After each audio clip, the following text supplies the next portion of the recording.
First U.S. presidential election.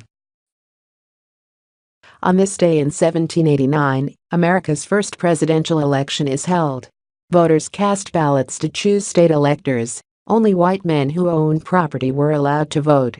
As expected, George Washington won the election and was sworn into office on April 30, 1789.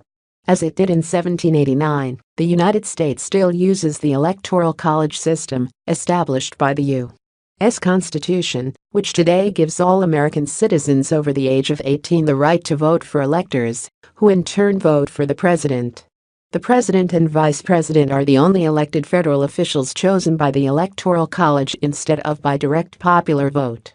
Today, political parties usually nominate their slate of electors at their state conventions or by a vote of the party's Central State Committee, with party loyalists often being picked for the job.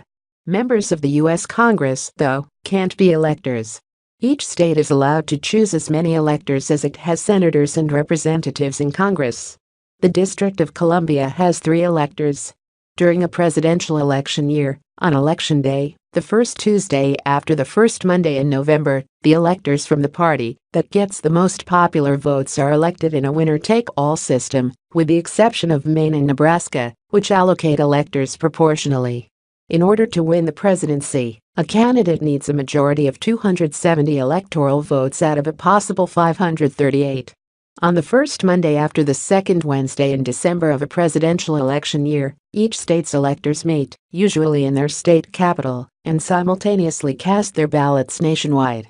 This is largely ceremonial because electors nearly always vote with their party. Presidential elections are essentially decided on Election Day.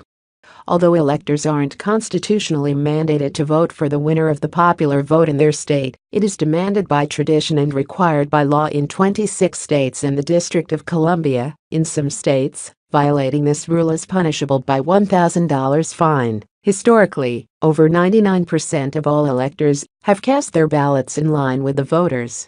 On January 6, as a formality, the electoral votes are counted before Congress, and on January 20, the commander-in-chief is sworn into office. Critics of the Electoral College argue that the winner-take-all system makes it possible for a candidate to be elected president, even if he gets fewer popular votes than his opponent. This happened in the elections of 1876, 1888 and 2000.